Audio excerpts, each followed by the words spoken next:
삼고 하나님이 자기 피로 사신 교회를 보살피게 하셨느니라.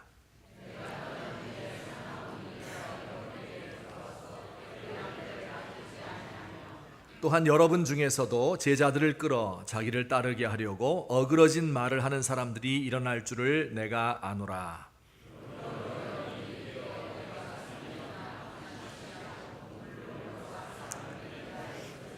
같이 보십니다. 지금 내가 여러분을 주와 및 그 은혜의 말씀에 부탁하노니 그 말씀이 여러분을 능히 든든히 세우사 거룩하게 하심을 입은 모든 자 가운데 기업이 있게 하시리라. 아멘. 사람이 만났다가 헤어지게 되면 아주 매우 특별한 감정을 불러일으키게 되지요. 섭섭함과 아쉬움과 미안함과 또 그리움 같은 것들이 함께 어우러진 감정일 것입니다. 그래서 헤어지기 전에는 이전에 못다 했던 그 자신의 진심을 전하기도 하고 혹은 꼭 당부하고 싶은 말을 하게 됩니다. 첫사랑과 어쩔 수 없이 헤어져 본 경험이 있죠. 그가 남겼던 이야기가 있을 것 같아요. 가슴에 꽁꽁 묻고 일생을 살다가 가끔 삶이 피곤해지면 꺼내 보곤 합니다. 일생 동안 일하던 곳을 떠나면서 남기는 고별사에는 그 사람의 과거의 삶이 고스란히 담겨 있습니다. 죽을 때 부모님께서 남기는 유언이나 혹은 유후는 어떤 일이 있어도 지키려고 노력을 하는 법입니다. 저도 가끔 제 감정이 시들해질 때마다 헤어질 때를 상상하는 버릇이 있습니다. 교회에 대한 충성심이 좀 약해질 때가 있잖아요. 그러면은 제가 마지막 이제 고별사를 남기고 교회를 떠날 때를 상상하는 거예요. 야, 이제 목회도 지겹고 성도들도 저 사람 언제 가나 이렇게 생각을 해서 나가게 되는 것은 참 안 좋겠다, 그런 생각을 하면서 정말 사랑하던 사람과 헤어지는 것이 서로 안타까워서 눈물로 작별을 하게 될까? 그때를 상상하면서 지금 제 마음을 다시 한번 추스리게 됩니다. 혹은 가족들 가운데도 사랑이 좀 식어질 때가 있겠죠. 그러면 아내나 가족들과 살다가 마지막 헤어질 때를 생각하는 거예요. 죽을 때죠, 뭐 언제 헤어지는 게 아니고. 죽으면서 이 세상 한나절 소풍 참 아름다웠습니다. 당신 덕분에 행복했습니다. 이런 말을 남기고 가려고 생각만 해도 다시 사랑이 솟구칠 때가 많습니다. 우리가 지금 몇 주째 사도행전 20장의 말씀을 살펴보고 있는데요. 바로 사도행전 20장이 사도 바울이 에베소 교회 사람들과 헤어지면서 남긴 고별 설교입니다. 이 가운데는 하나님의 사람 사도 바울의 참 모습이 담겨 있고요. 하나님께서 그를 통해서 오늘 우리에게 주시는 말씀이 담겨 있습니다. 사도 바울은 자신의 3년 동안의 활동을 회고하고 앞으로의 계획에 대해서 이야기했습니다. 그리고 오늘은 또 다음 주까지는 에베소 교회의 장로들에게 당부하는 말을 하고 있습니다. 이것은 비단 그 당시에 에베소 교회에만 남기는 말이 아니고요, 오고 오는 모든 세대의 교회에 주시는 하나님의 말씀이에요. 우선 이 고별 설교를 하는 바울의 마음은 매우 무겁고 비장하기까지 합니다. 왜 그런가 하면 앞으로 에베소 교회에 닥칠 어려움이 있을 것을 예언적으로 말하기 때문에 그렇습니다. 에베소 교회에 다가오고 있는 먹구름들이 있는 거예요.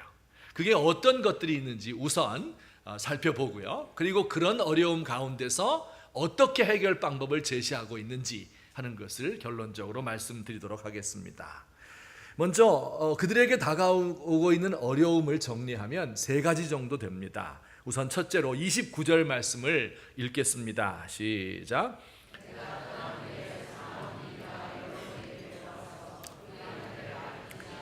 뭐 어렵지 않죠. 바울이 떠나가게 된 후에 사나운 이리가 들어와서 양떼를 아끼지 않을 것이다.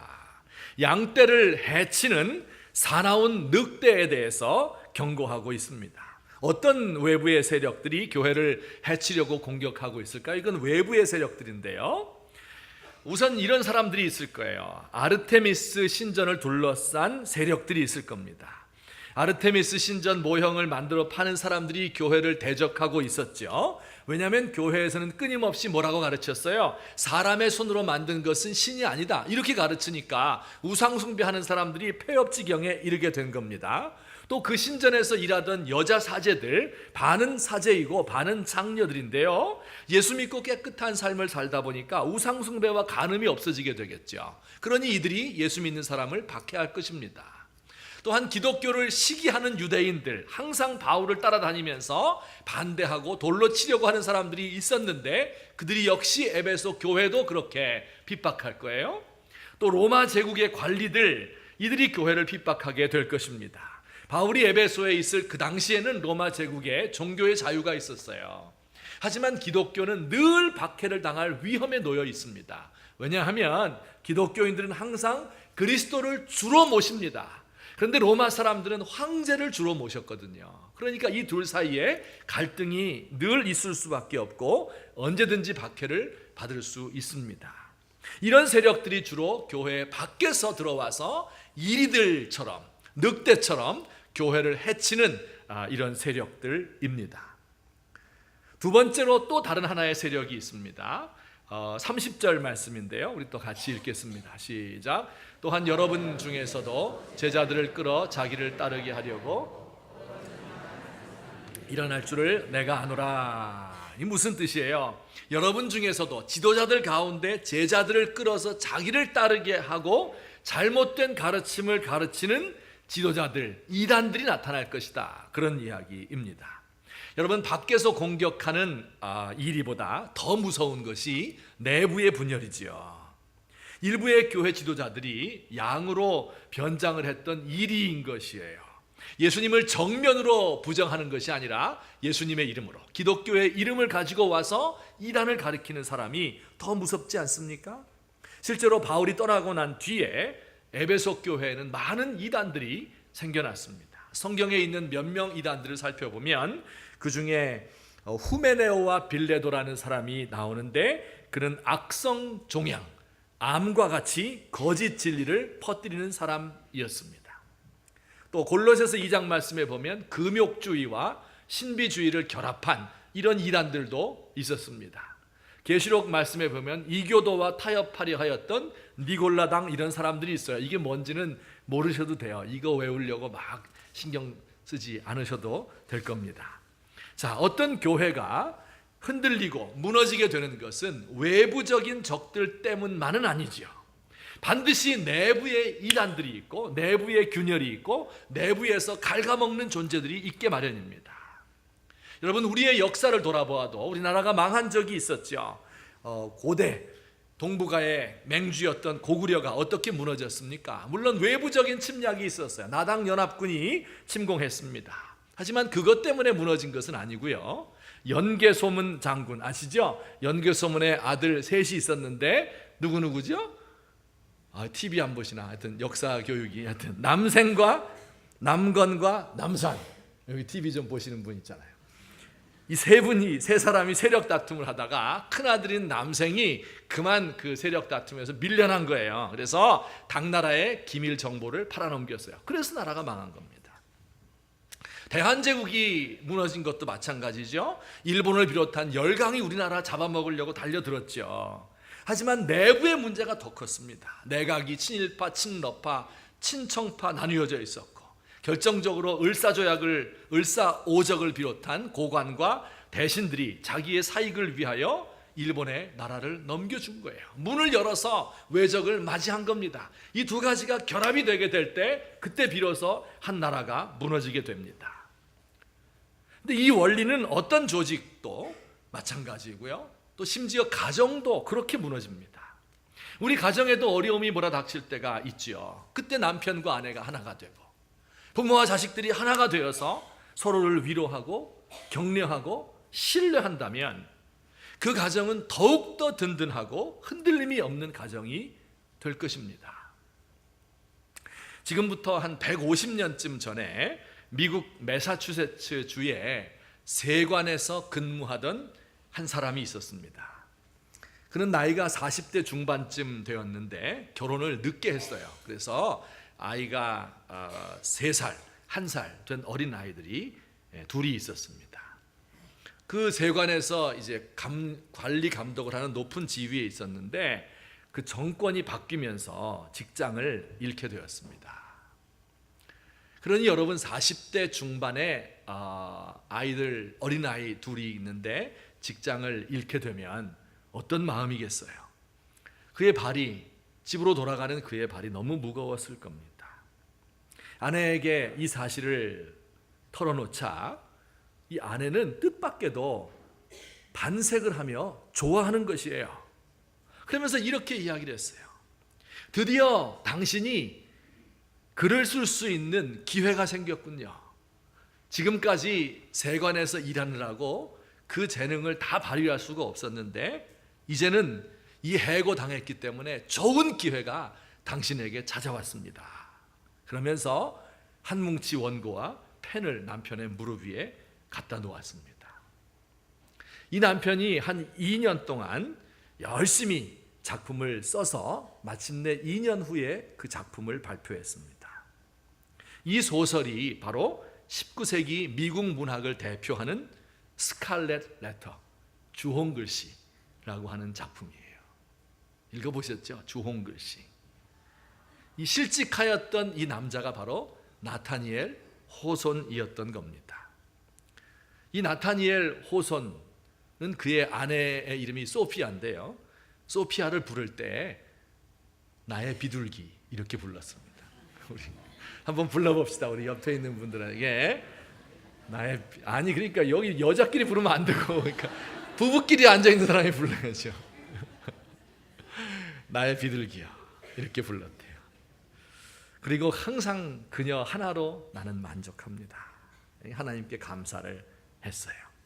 이 아내도 남편이 작품을 많이 썼는데 그 중에는 좋은 작품도 있지만 졸작들도 있었겠죠. 그래도 그의 풍부한 사고와 상상력, 어떻게 하나님이 이런 재능을 당신에게 주셨습니까? 하면서 이 작품을 늘 즐긴다고 고백을 하고 글로 남겨놓았습니다.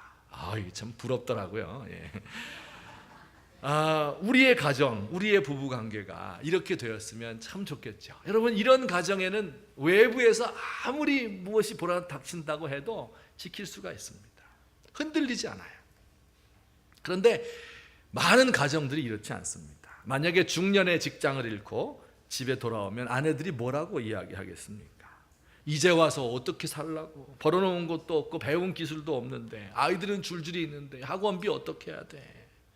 우리 엄마가 결혼 반대했는데 어른의 말을 들어야 되는 건데 그때 안 들었어. 여러분 이 에베소 교회도요, 그 교회의 존립을 위협하는 외부적인 세력들이 존재했고요, 또 내적으로도 이단들이 일어나서 이 적전에서 분열을 일으키는 거예요. 그래서 이것이 에베소 교회를 참 힘들게 만드는 이런 위험 요소가 되는 것이죠. 자, 그런데 한 가지 더 있습니다. 이들을 흔들어 놓는 한 가지 위험 요소가 또 있었습니다. 그게 무엇일까요? 세 번째인데요, 나도 그들 가운데 하나일 수 있다. 여러분 이게 무슨 뜻일까요? 30절 말씀을 다시 보면 이런 구절이 이렇게 되어 있어요. 또한 여러분 중에서도 제자들을 끌어 자기를 따르게 하려고 어그러진 말하는 이단들이 나타날 겁니다. 지금 상황을 한번 생각해 보세요. 여러분 지금 사도 바울 선생님이 에베소 교회의 지도자들, 장로들만 7, 8명인지 연합 명인지 이 사람들을 불러놓고 있는 거예요. 그리고 거기서 밤새도록 이야기를 하면서 눈물을 흘려서 기도하고 미래를 걱정하고 당부하는 겁니다. 그러면서 여러분 중에서도 이런 이단이 나올 겁니다, 이렇게 말하는 거예요. 이건 굉장히 강한 표현이에요. 당신 자신들 가운데도 이런 사람이 있을 겁니다, 이렇게 이야기하고 있는 겁니다. 여러분 이것은 굉장히 서글픈 일이기도 하고요, 굉장히 두려운 일이기도 합니다. 교회를 위협해서 무너뜨리려고 하는 세력이 다름이 아니라 외부에서도 오고 내부의 이단도 일어나는데 바로 그 중에 한 사람이 나일 수도 있다고 하는 얘기예요.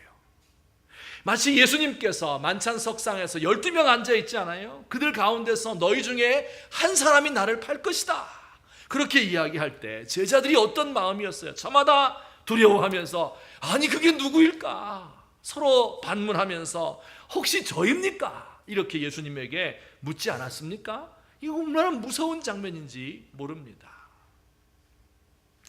그 양떼를 해치는 이리가 나일 수도 있다. 교회에 해악을 끼치는 존재가 나일 수도 있다는 거예요.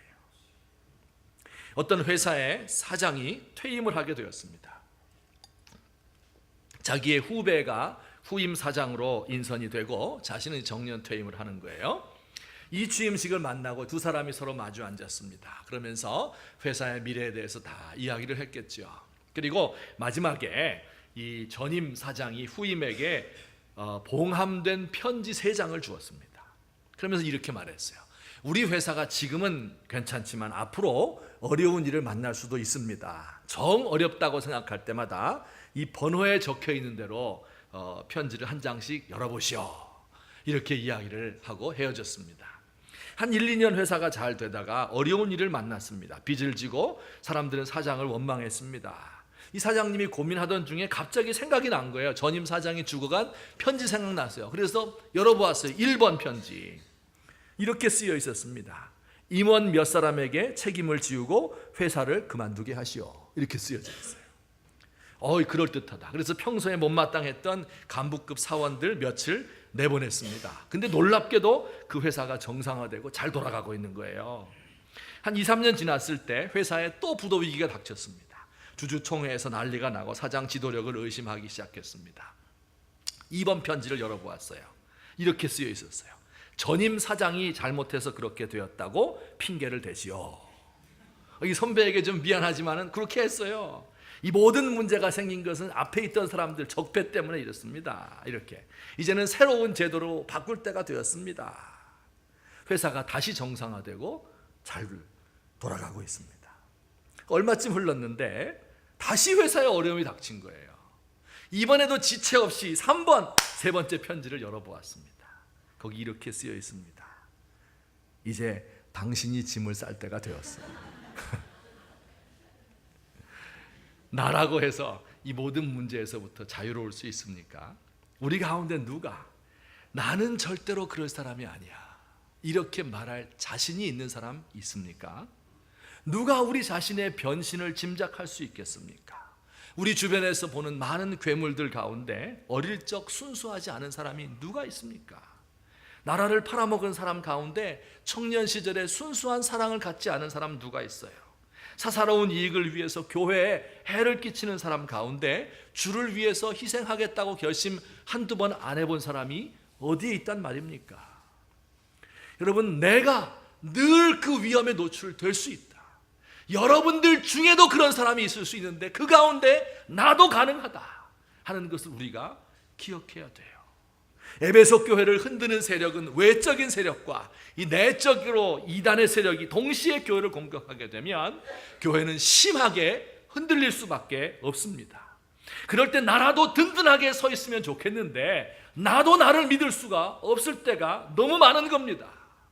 모든 게 다 흔들리고 있는 거예요. 요동치고 있는 거예요. 앞으로 에베소 교회의 미래가 그렇게 될 것이고 오늘날 우리 조국의 교회의 현실이 그런 것 같습니다. 혹은 여러분의 가정이나 우리의 직장도 그렇게 흔들리고 있는 때가 있을 수 있어요. 여러분, 이렇게 흔들리는 미래를 내다보면서 사도 바울 선생님이 성령님께서 대답을 주었을까요? 주지 않았을까요? 주었죠, 당연히. 그것이 오늘의 설교의 주제인 것입니다. 어떻게 하면 이런 내외의 공격 때문에 깨어지기 직전에 우리의 가정과 우리의 교회와 나라를 견고한 반석 위에 세울 수 있을 것인가 하는 것이 우리의 질문입니다. 우리의 고민입니다. 32절이 그 대답을 우리에게 주고 있습니다. 우리 같이 한번 한 목소리로 읽겠습니다. 시작.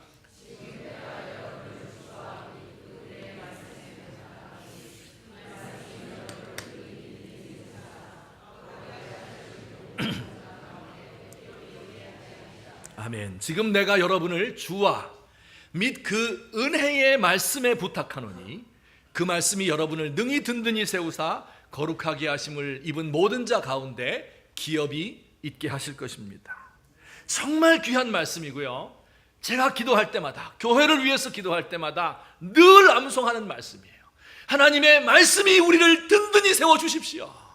그래서 모든 성도들이 거룩하게 하심을 입은 자들 가운데 기업을 얻게 하여 주시옵소서, 이렇게 늘 기도합니다.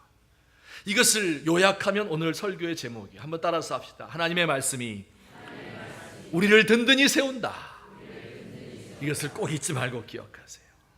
주님의 말씀에 부탁합니다. 바울이 3년 동안 훈계하던 그 하나님의 말씀, 오늘 이 성경책 속에 들어있는 이 하나님의 말씀이 우리를 능히 든든히 세울 것이다.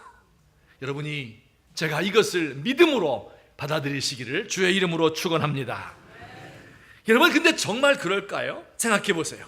교회나 가정이나 나라와 같은 조직을 세우기 위하여 하나님의 말씀에 의존한다. 여러분, 정말 이게 가능한 일일까요? 지금 보세요. 앞으로 이런 외부의 세력이 교회에 이리 때가 들어올 겁니다. 교회 안에서도 분열이 일어나고 이단들이 나타나서 악한 지도자들이 나타날 겁니다. 그러면 그 다음으로 뭐라고 이야기를 해야 아구가 맞습니까? 만약에 여러분이 고별사에서 이런 위험을 내다보면 그 다음에 뭐라고 이야기를 할 거예요? 우리의 조직을 튼튼히 하시오. 가능한 한 물질을 많이 모으시고 권력을 가져야 됩니다. 이렇게 말해야 되지 않겠어요? 장로, 집사, 권사, 직제를 만들고 당회, 재직회, 노회 조직을 잘 갖추어서 그래서 외부의 세력에 내부의 분열을 막도록 하십시오. 이렇게 말해야 옳은 것 같지요. 때론 정치력도 있어야죠. 에베소의 유력한 사람과 교분을 가지고 유사시에 나를 변호해 줄 인맥을 만들어 놓아야지요. 여러분, 요즘 보세요. 유병헌 그분을 보시기 바랍니다. 돈이 있고 조직이 있고 그리고 엄마들이 있어요. 우리도 이제 바꾸면 좋겠어요. 권사님 하지 말고 엄마님 이렇게 바꾸면 좋을 거예요. 김엄마, 신엄마 대신 잡혀가는 사람도 있고, 이 국내외 유명 인사들과 커넥션이 있으니까 안 잡히잖아요. 이렇게 해야지. 이게 맞는 거 아닙니까? 말씀에 부탁한다. 이게 무슨 뜻입니까? 이단에 넘어가지 않기 위해서는 어떻게 해야 돼요? 학문적 체계를 갖추고 신학을 공부하고 학위를 받은 학자들이 동원돼야 하는 것 아닐까요? 도대체 보이지도 않는 하나님의 말씀, 성경책이라고 하는 이 오래된 책 속에 갇혀있는 것 같은 하나님의 말씀이 어떻게 우리를 세울 수 있단 말입니까? 이런 질문이 우리에게 들 수밖에 없습니다. 말이라는 게 무엇길래 우리를 세웁니까? 근데 생각해 보면 이 말에도, 인간의 말에도 상당한 힘이 있습니다. 예를 들어서 왕의 어명을 받던 사자가 지쳐놓은 대감집에 그 마당까지 말 타고 들어가는 거예요. 그러면 어떻게 해야 돼요? 그 집안의 식솔들이 모두 마당에 나와서 꿇어 엎드려야 됩니다. 그리고 왕의 명령을 듣는 거예요. 명령 한마디에 사약을 받으시오 하면은 바로 사형이 되는 겁니다. 왕의 명령이 이렇게 말인데 이렇게 무서워요. 젊은 시절 사랑하는 사람의 말 한마디, 사랑 고백, 이게 얼마나 무섭습니까? 이게 우리의 마음과 머리를 딱 지배해가지고 그 달콤한 말 한마디에 매여서 인생 조지는지 모르고 죽을 똥 살 똥 이렇게 살아가는 게 지금 우리의 모습 아니에요? 그 말 한마디 때문에. 참, 어렸을 적에 스승의 말 한마디는요, 잘 박힌 목과 같이 우리의 가슴에 꽉 박혀 있어요. 우리의 삶을 지배해요. 제 고등학교 1학년 때 이 시험을 이제 봤는데, 그때 제가 그냥 소 뒷걸음질 치다 어떻게 해가지고 국어 시험을 잘 본 거예요. 그래가지고 국어 선생님이 그 다음 시간에 오셔가지고, 야, 너 진짜 국어 잘한다. 너 국어로 성공해야 된다. 이렇게 하면서 막 칭찬해 주었어요. 그래가지고 그 전에 국어 못했거든요, 전혀. 근데 그 다음부터 국어를 잘하는 아이가 되었습니다. 맨날 국어 공부하고 맨날 연구하고 이렇게 해서 지금까지도 내가 딴 건 못해도 국어는 잘한다, 이런 마음을 가지고 있어요. 고등학교 1학년 때 국어 선생님 말씀 때문에. 여러분, 하나님의 말씀은요, 인간의 말도 이런데 하나님의 말씀은 어떤 스승의 말보다 더 우리에게 분별력을 줍니다. 하나님의 말씀은 어떤 애인의 말보다 더 달콤합니다. 하나님의 말씀은 어떤 황제의 칙령보다 더 엄위합니다. 이 말씀은 외부의 적을 물리칠 수 있는 힘을 줍니다. 내부의 이단을 판별할 수 있는 지혜를 줍니다. 무엇보다 나 자신 속에 있는 죄악을 발견하고 이것을 해결할 수 있는 능력을 주시는 것이 하나님의 말씀인 것을 믿으시기를 바랍니다. 어떤 분이 이렇게 생각할 수 있어요. 말씀이 우리 개인의 영혼을 살리고 교회를 유지하는 데는 좋겠지. 하지만 이 복잡한 세상의 이 문제를 위해서는 도움 주지 못한다. 복잡한 정치, 이 어려워져가는 경제, 양극화 문제, 남북 분단의 문제, 이런데 어떻게 성경이 답을 주는가? 성경은 단지 종교적인 문제, 프라이빗한 거, 우리 개인의 문제, 여기에 영역에는 도움을 주지만 이런 복잡한 데는 도움 줄 수 없다. 이렇게 생각하는 분들이 혹시 계십니까? 여러분, 이 말처럼 잘못된 말이 없어요. 왜 그래요? 생각해 보시면 모든 복잡한 문제의 출발점이 어디 있어요? 인간의 영혼에 있는 거예요. 복잡한 세상을 만든 것은 인간의 복잡성 때문에 그렇게 된 거예요. 이 인간에게서부터, 내 영혼에서부터 모든 제도와 조직과 죄악과 분단과 전쟁이 나오는 거예요. 영혼에 답을 줄 수 있는 책이라면 세상의 모든 문제에도 답을 줄 수 있는 책입니다.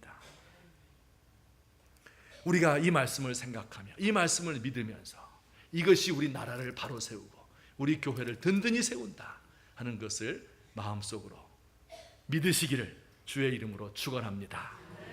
하나님의 말씀이 우리를 든든히 세웁니다.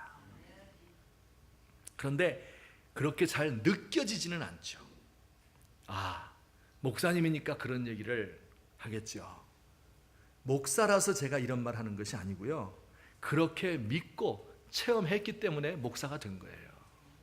순서를 바로 해야 됩니다. 왜 우리가 하나님의 말씀이 그렇게 위대하다고 하는데 그것을 우리가 체험하지 못하는 것일까요? 이 말씀만 드리고 마치도록 하겠습니다.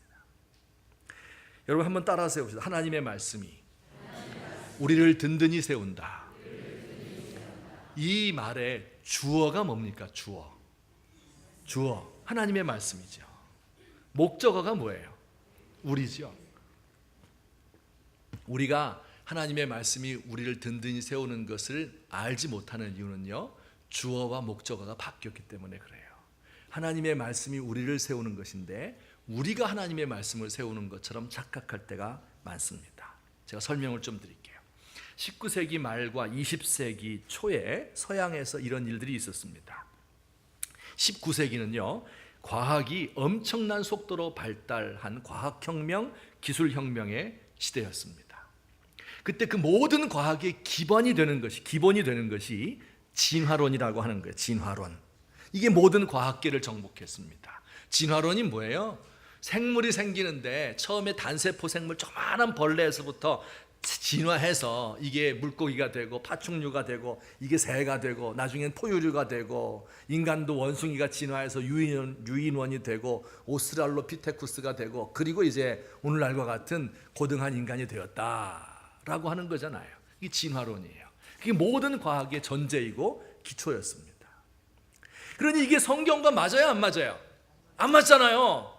그래서 성경을 믿는 과학자들이, 성경을 믿는 신학자들이 이 진화론과 대항하기 위해서 엄청난 노력을 기울였습니다. 그래서 성경을 수호하고 과학적으로 성경이 맞다, 과학과 성경이 서로 반대되는 것이 아니다 하는 것을 증명하기 위해서 많은 사람이 과학을 공부하고 성경을 연구했습니다. 그래서 많은 성과를 거두었어요.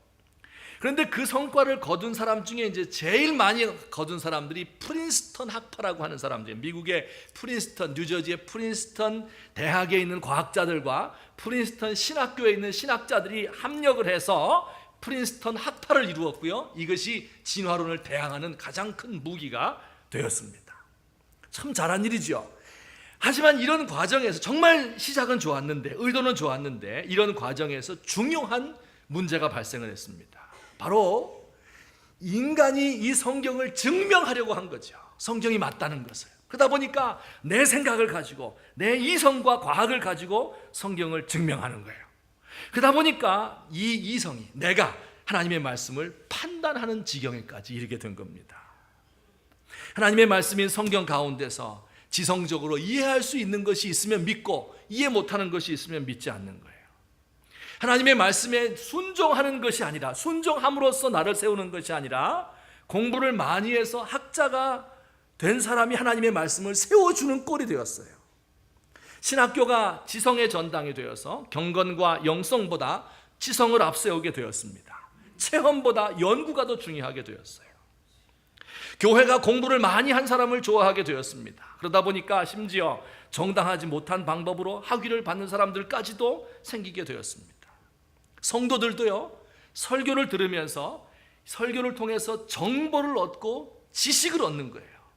그리고 그것을 믿음이라고 생각하는 거예요. 여러분, 말씀은요, 말씀이 우리를 세운다 하는 말은 그 말씀을 믿고 받아들이고 순종하고 체험해서 거기서 하나님 살아계신 것을 보일 수 있어야 되는 거예요. 그래야 하나님의 말씀이 나를 세우는 것을 비로소 알고 믿게 되는 것입니다. 그저 듣기 좋은 설교 이거 가지고 되는 것이 아니에요. 사람들이 이야기를 해요. 우리 교회가 말씀이 좋다. 할렐루야. 별로 안 좋아. 한편으로는 기쁜 마음도 있지만요, 그러나 그런 이야기 들을 때 99% 제 마음을 지배하는 것은 정말 하나님의 말씀을 기쁨으로 듣는 것과 그 말씀대로 사는 것은 다르다 하는 것 때문에 늘 고민을 하고 있습니다. 말씀 좋은 거 한 1년 갑니다.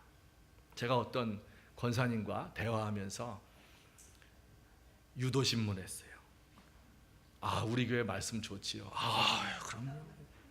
새가족들이 참 듣기 좋죠. 그럼요. 새가족들이면 참 좋아요. 제가 얘기해서 근데 뭐 말씀 좋은 거 한 1년 가죠. 1년 지나면 거기서 거기죠. 그랬더니 권사님이 그건 그렇죠.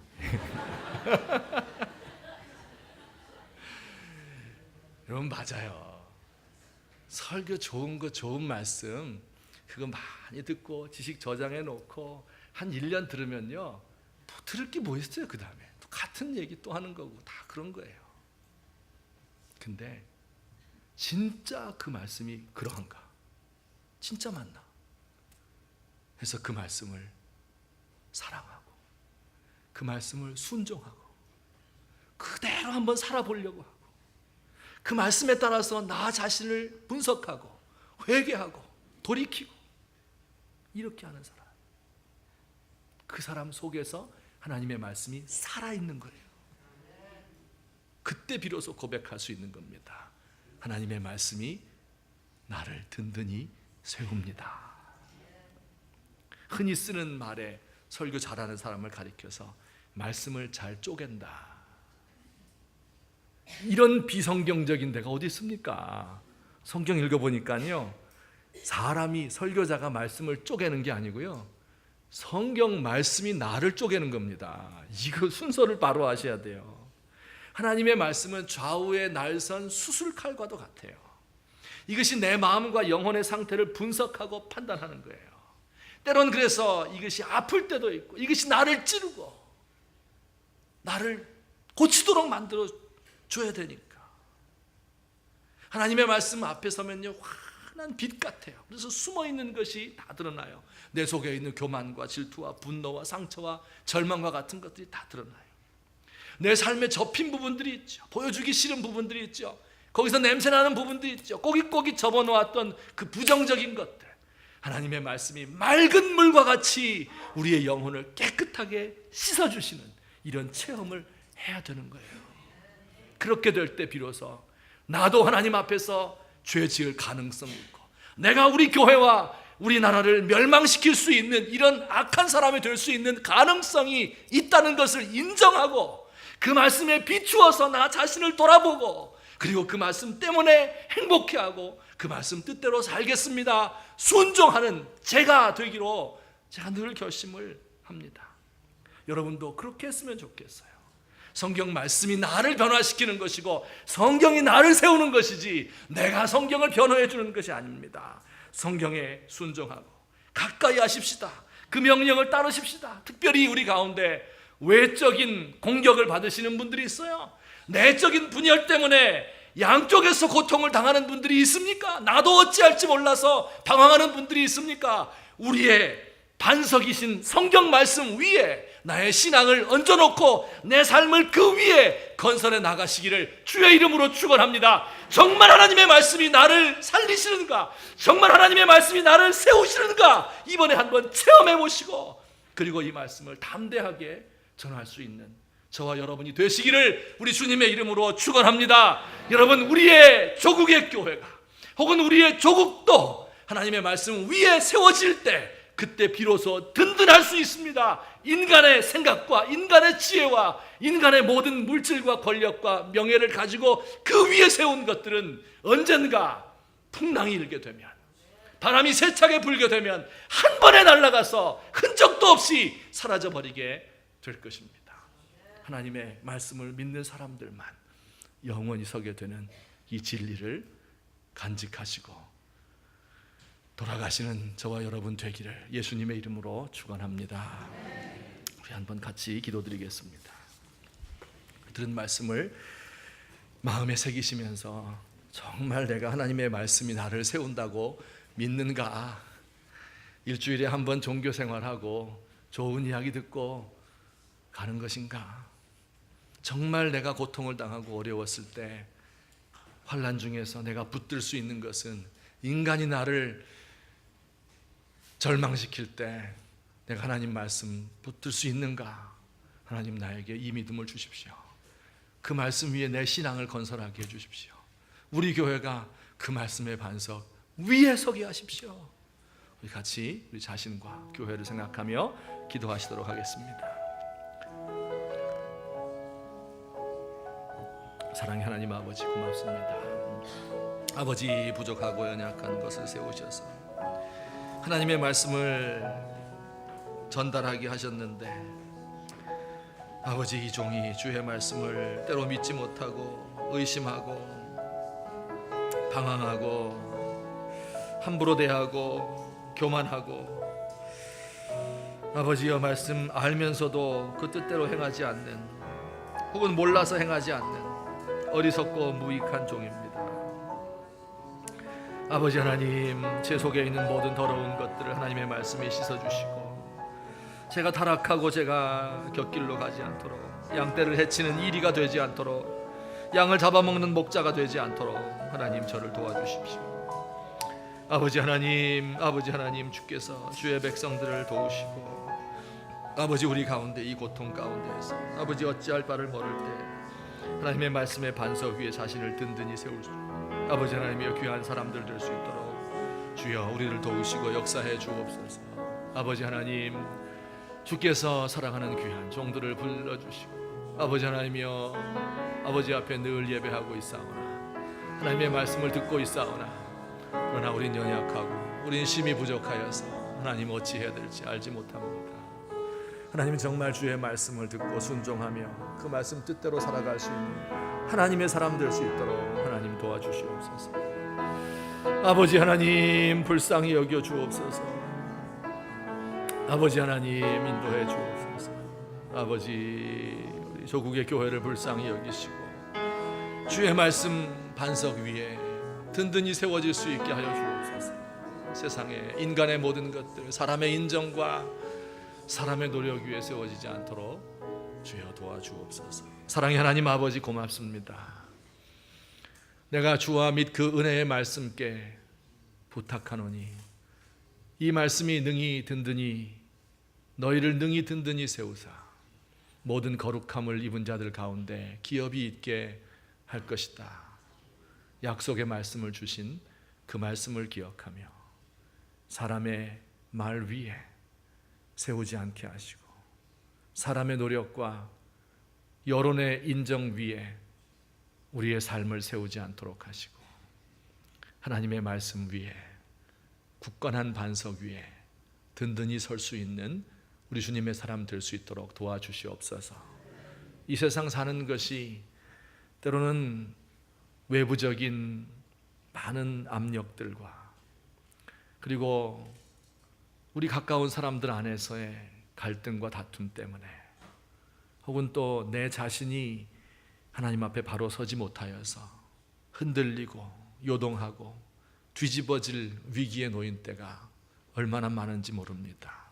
하나님께서 우리 가정을 붙드시고 든든한 반석 위에 세워주시고 우리의 조국을 세우시고 우리 학교를 세우시고 우리 교회를 세워주셔서 하나님, 우리가 주의 말씀에 순종하는 것으로 그 말씀이 내 속에 위로를 주고 사랑을 주고 꿈을 주고 삶의 용기를 주는 것을 날마다 느끼며 살 수 있도록 하나님 도와주시옵소서. 예수님의 이름으로 기도하옵나이다. 아멘. 우리 함께 찬송 아바 아버지. 주는 나를 붙드시고 바라봅니다. 내 마음을 고치시고 내 상처를 만지시고 내 영혼을 새롭게 세우시는 분입니다. 우리 찬양하시도록 하겠습니다.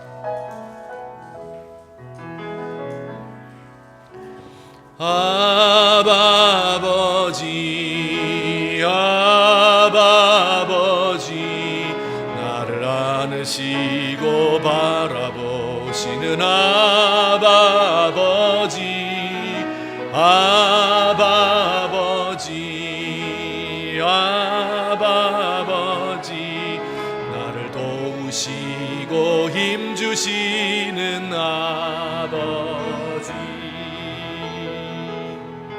주는 내 마음을 고치시고 볼 수 없는 상처 만지시네. 나를 아시고 나를 이해하시네. 내 영혼 새롭게 세우신 아바 아버지, 아바 아버지, 아바 아버지, 나를 안으시고 바라보시는 아바 아버지, 아바 아버지, 아바 아버지, 나를 도우시고 힘주시는 아버지.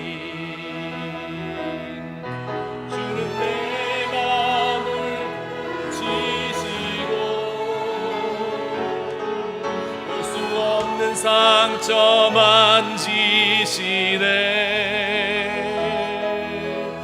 나를 아시고 나를 이해하시네. 내 영혼 새롭게 세우시. 주는 내 마음을 고치는 분입니다. 주는 내 마음을 고치시고 볼 수 없는 상처 만지시네. 나를 아시고 나를 이해하시네. 내 영혼 새롭게 세우시. 주는 내 마음을 고치시는 분입니다. 주는 내 마음을 고치시고 볼 수 없는 상처 만지시네. 나를 아시고 나를 이해하시네. 내 영혼 새롭게 세우시네.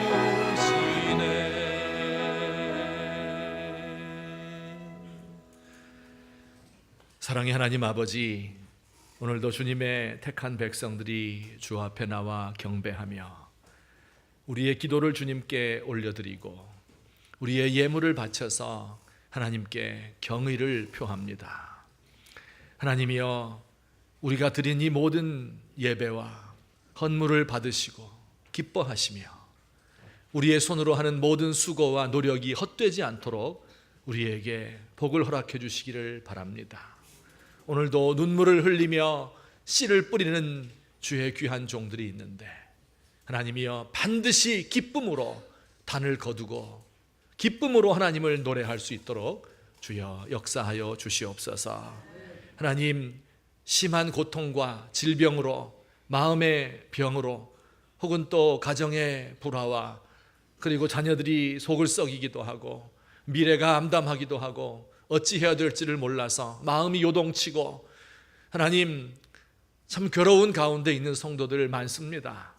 하나님, 한 사람 한 사람 주께서 붙드시고 먼저 하나님의 말씀이 나를 위로하시고 하나님의 말씀이 나를 이해하시고 나를 만지시고 나를 치유하시는 것을 깨달을 수 있도록 주여 오늘도 도와주시옵기를 원합니다. 하나님, 혹시 우리들이 죄 가운데 교만과 분노와 악함 가운데 살고 있습니까? 하나님, 우리의 삶 속에 스며들어 있는 모든 죄악의 요소들을 주의 말씀의 맑은 물로 씻어주시옵기를 간절히 소망합니다. 하나님 아버지, 이 세상 참 살기 어렵다고 합니다. 나라가 혼란스럽고 그리고 경제적으로 참 가난하고 연약한 사람들 많습니다. 아버지, 우리가 이 땅에서 어떻게 살아야 할지 주의 말씀 위에 든든한 반석 위에 설 수 있도록 흔들리지 않는 가정 되도록 하나님이 우리를 도와주시옵소서.